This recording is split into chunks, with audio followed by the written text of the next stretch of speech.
की बड़ी खबर आपको बताऊं, पीएम आवास पर इस वक्त हाई लेवल मीटिंग जो चल रही है, इसमें अब राष्ट्रीय सुरक्षा सलाहकार एनएसए अजीत डोभाल के साथ साथ आर्मी चीफ पहुंच गए हैं। एनएसए, आर्मी चीफ और विदेश मंत्री भी इस मीटिंग में प्रधानमंत्री के घर पर मौजूद हैं। देखिए, हर पल लगभग बहुत तेजी से पूरा घटनाक्रम बदल रहा है। मैंने आपको बताया था आपसे थोड़ी देर पहले पीएम के घर पर एनएसए अजीत डोभाल और पीएम मोदी की अकेले में मीटिंग हुई है। उसके बाद आप देखिए वहां आर्मी चीफ और विदेश मंत्री एस जयशंकर भी पहुंच गए हैं। यानी जो मैं आपसे बार बार कह रहा हूं कि क्या पाकिस्तान के लिए आज की रात कयामत की रात हो सकती है। आप इन संकेतों को अगर जोड़ते जाएंगे तो आपके लिए तस्वीर बनेगी। हमारे लिए इस वक्त कुछ फाइनल कहना उचित नहीं होगा, राष्ट्रहित में नहीं होगा। हालांकि एलओसी से इस वक्त एक और बड़ी खबर, राफेल लड़ाकू विमानों ने पीओके की रेकी की है। यह बहुत बड़ी खबर है कि भारत के जो राफेल लड़ाकू विमान हैं, उन्होंने कल रात पीओके की रेकी की है। पीओके के पास राफेल की उड़ान से पाकिस्तान सहमा हुआ है। 4 राफेल फाइटर जेट देखकर पाकिस्तान में हड़कंप मच गया। एलओसी पर रात में राफेल फाइटर जेट से पेट्रोलिंग की गई है और पीओके की रेकी, ये पाकिस्तान के चैनल्स खुद दावा कर रहे हैं कि पाकिस्तान के बॉर्डर के बिल्कुल करीब आकर राफेल ने पीओके की रेकी की है। और इसलिए बड़ा सवाल यह है कि क्या मिशन पीओके लॉन्च होने वाला है, जिसका बहुत लोग जिसकी चर्चा कर रहे थे। पाकिस्तान इस बात से भी घबराया हुआ है। पाकिस्तान से एक और बड़ी खबर, भारत के डर से पाकिस्तान ने सारा एयर स्पेस बंद कर दिया है। गिलगित स्कार्दू की सारी फ्लाइट पाकिस्तान ने रद्द कर दी है। पाकिस्तान के सभी बड़े एयरपोर्ट्स में हड़कंप मचा हुआ है। लाहौर एयरपोर्ट पर पाकिस्तान ने हाई अलर्ट जारी कर दिया है। यानी पाकिस्तान को बहुत बड़ा खतरा लग रहा है कि भारत शायद एयर स्ट्राइक कर सकता है और इसलिए उसने पहले अपना जो एयर स्पेस है उसको बंद किया, सारी फ्लाइट रद्द कर दी है। पाकिस्तान भी शायद यह मान के चल रहा है कि आज की रात कुछ हो सकता है। पाकिस्तान में मोदी का भयंकर खौफ चल रहा है। पाकिस्तान में ऊपर से नीचे तक खलबली है। राफेल की एयर स्ट्राइक के डर से पाकिस्तान ने एयर स्पेस की निगरानी बहुत टाइट कर दी है। कुछ रिपोर्ट्स में दावा है कि बॉर्डर पर पाकिस्तान ने artillery units and special forces की तैनाती बढ़ा दी है। भारत के हमले से आतंकियों को बचाने के लिए उन्हें लॉन्च पैड से हटा दिया गया है। पाकिस्तान यूनाइटेड नेशंस यानी यूएन और बाकी देशों से गुहार लगा रहा है, हाथ जोड़ रहा है कि भारत के हमले से बचाओ। पाकिस्तान के मंत्री आधी रात में प्रेस कॉन्फ्रेंस कर रहे हैं, जागकर कह रहे हैं कि भारत 24 से 36 घंटे में अटैक करने वाला है। सोचिए पाकिस्तान किस तरह अंदर से मोदी के नए भारत के डर में बैठा हुआ है। रात को 2 बजे उठकर वहां का जो आईएनबी मिनिस्टर है वो प्रेस कॉन्फ्रेंस कर रहा है भाई कि भारत हमको ठोक देगा। आप देखिए पाकिस्तान का आईएनबी मिनिस्टर रात के 2-2:30 बजे ये प्रेस कॉन्फ्रेंस कर रहा है कि भारत 24 से 36 घंटे में जो है वो अटैक कर सकता है। भाई मेरे तो कुछ प्रश्न है आपसे। पहली बात तो अगर भारत 24 से 36 घंटे में अटैक करने वाला था तो ये भाई रात में 2 बजे प्रेस कॉन्फ्रेंस क्यों कर रहा था? सुबह उठ के कर लेता प्रेस कॉन्फ्रेंस, इतनी हड़बड़ी क्या थी?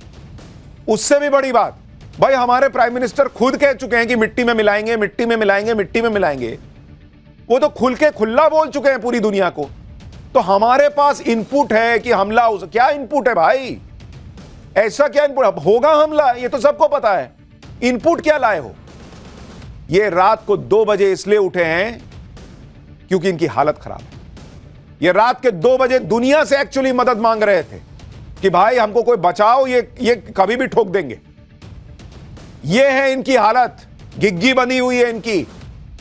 पाकिस्तान में इस कदर खौफ इसलिए है क्योंकि एलओसी पर कई दिनों से पाकिस्तान की जबरदस्त धुलाई भी चल रही है। पाकिस्तान बौखलाकर गोलीबारी कर रहा है। भारत दोगुनी ताकत से पाकिस्तान को ठोक रहा है। कल रात को भी बौखलाहट में पाकिस्तान ने जम्मू के परगवाल सेक्टर में इंटरनेशनल बॉर्डर पर गोलीबारी शुरू कर दी थी। आप देखिए कि पिछले कुछ दिनों में एलओसी पर ताबड़तोड़ बमबारी हुई है। पहलगाम हमले के बाद से पिछले 1 हफ्ते में पाकिस्तान ने बॉर्डर पर 51 लोकेशन पर फायरिंग की है। उरी, पुंछ, सुंदरबनी, कुपवाड़ा, बारामूला, नौशेरा, अखनूर में गोलीबारी कर रहा है पाकिस्तान। और मैंने आपको बताया था कि पाकिस्तान जब घबराता है तो शेलिंग पर आ जाता है, वो गोलीबारी करता है, गोलाबारी करता है। उसको लगता है कि बाप रे बाप रात में कुछ हो ना जाए, तो वो क्या करता है, बम गिराने लगता है कि ताकि जो सामने से अगर कोई आ रहा होगा तो उसको लगे कि अरे ये तो यहां पर है, ये तो देख रहे हैं, तो नजर रख रहे हैं, कहीं कहीं बम गिरेगा, कम से कम थोड़ी देर के लिए तो एक्शन रुकेगा। तो पाकिस्तान घबराहट में बम चलाने लगता है। एलओसी के आखिरी गांव से आपको एक ग्राउंड रिपोर्ट दिखाता हूं, फिर एलओसी से एक बड़ी खबर आ रही है वो बताऊं। हम इस समय लाइन ऑफ कंट्रोल के एक नज़दीकी इलाके में हैं। ये लाइन ऑफ कंट्रोल का आखिरी गांव है और मेरे सहयोगी मीर महराज आपको ये एक्सक्लूसिव तस्वीरें दिखाएंगे लाइन ऑफ कंट्रोल के इलाके की, और उसके साथ साथ जो लाइन ऑफ कंट्रोल पर फेंस है आपको साफ तस्वीरों में दिखाई दे रही होगी। यही वो इलाका है जो बिल्कुल लाइन ऑफ कंट्रोल से सटीक है, और यहाँ पर 2 साल 3 साल पहले भी पाकिस्तानी सेना लगातार जो है सीज फायर का उल्लंघन कर रहा था। तो ये वो बैंकर है जहां पे ये फिर जो है आ जाते हैं और यहां पे छुप जाते हैं, यहां पे अपनी जान बचाते हैं। इस वक्त एलओसी से एक और बड़ी खबर आ गई है। भारत और पाकिस्तान के डीजीएमओ यानी director generals of military operations के बीच बातचीत हुई है। पाकिस्तान की तरफ से सीज फायर उल्लंघन को लेकर बातचीत की गई है। सीज फायर के उल्लंघन पर भारत की पाकिस्तान को चेतावनी कि भाई ये सब रोको, ये तमाशा नहीं चलेगा। पाकिस्तान पूरी दुनिया के सामने इस वक्त गिड़गिड़ा रहा है कि मोदी के हमले से बचाओ। खबर है कि पिछले कुछ दिनों में पाकिस्तान ने 12 देशों को अप्रोच किया है। इसमें चीन शामिल है, सऊदी अरब, ईरान, कतर, यूएई, तुर्की, UK, Hungary, Azerbaijan, Egypt, Kuwait और बहरीन से पाकिस्तान ने बातचीत की है कि भाई कोई तो मदद के लिए आओ। पाकिस्तान चाहता कि ये देश बीच बचाव करें, बातचीत से कोई रास्ता निकलवा दें। बदले में पाकिस्तान पहलगाम हमले की स्वतंत्र जांच की बात कर रहा है। तुम स्वतंत्र जांच करोगे? पहले जो क्रेडिबल एविडेंस हमने दिया है कि तुम्हारा एक जो आर्मी में रहा हुआ व्यक्ति है, पैरा कमांडो, वो आया है इधर हमला करने, और उसके बाद तुम क्या जांच करोगे भाई? ये सब तमाशा छोड़ो। तुम्हारा एक मंत्री बाद में कह चुका, एक नेता संसद के अंदर, कि पुलवामा हमने किया था। तो पहले तो आप पुलवामा से भी मना करते थे, इन्होंने 26/11 नहीं माना, उसके तमाम सबूत हैं कि इन्होंने किया था। ये देश कभी मानने वाला है? लेकिन ये घबराया हुआ है। इंडिया सारे देशों को बुला के सबूत दिखा रहा है कि देखो हम पाकिस्तान को ठोकने वाले हैं, वजह यह है इसलिए ठोके। ये क्या कर रहे हैं भाई? कोई बचाओ, ऐसी हालत है। पाकिस्तान की कोशिश है कि किसी तरह भारत बस रुक जाए। भारत ने दुनिया को डंके की चोट पर बताया कि वो पाकिस्तान को छोड़ेगा नहीं। दुनिया के बड़े बड़े देशों के नेता पीएम मोदी को फोन कर चुके हैं।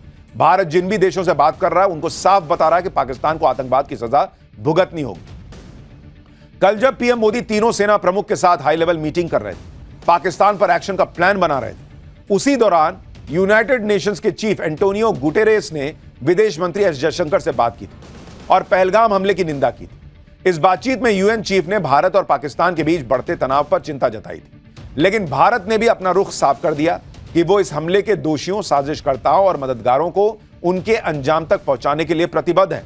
इसके अलावा मंगलवार को विदेश मंत्री एस जयशंकर ने यूएन सिक्योरिटी काउंसिल के 7 नॉन परमानेंट मेंबर से बात की और उन देशों को पाकिस्तान की करतूत के बारे में बताया।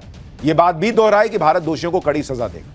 यानी यूनाइटेड नेशन से भी बातचीत में भारत ने क्लियर कर दिया कि वेरी गुड, आप कह रहे हैं कि पहलगाम में जो हुआ गलत था, वेल डन, ऐसा ही कहना चाहिए। आप कह रहे हैं कि जो हुआ आतंक के खिलाफ लड़ाई मजबूत होनी चाहिए, वेल डन, वेरी गुड, ऐसा होना चाहिए। लेकिन जो सजा देनी है वो हम देंगे। भारत किसी प्रेशर में नहीं आ रहा बॉस। इस वक्त पाकिस्तान के आतंकियों को भारत इस बार हर हाल में सजा देकर रहेगा। यह बात पाकिस्तान अच्छे से समझ गया है। इसलिए अब पाकिस्तान ने इन आतंकियों को बचाने का नया प्लान बनाया। पाकिस्तान से इस वक्त एक और बड़ी खबर, पाकिस्तान को हाफिज सईद और मसूद अजहर के मारे जाने का डर है। हाफिज सईद और मसूद अजहर को अज्ञात जगह पर शिफ्ट किया गया है, ऐसी खबरें आ रही हैं।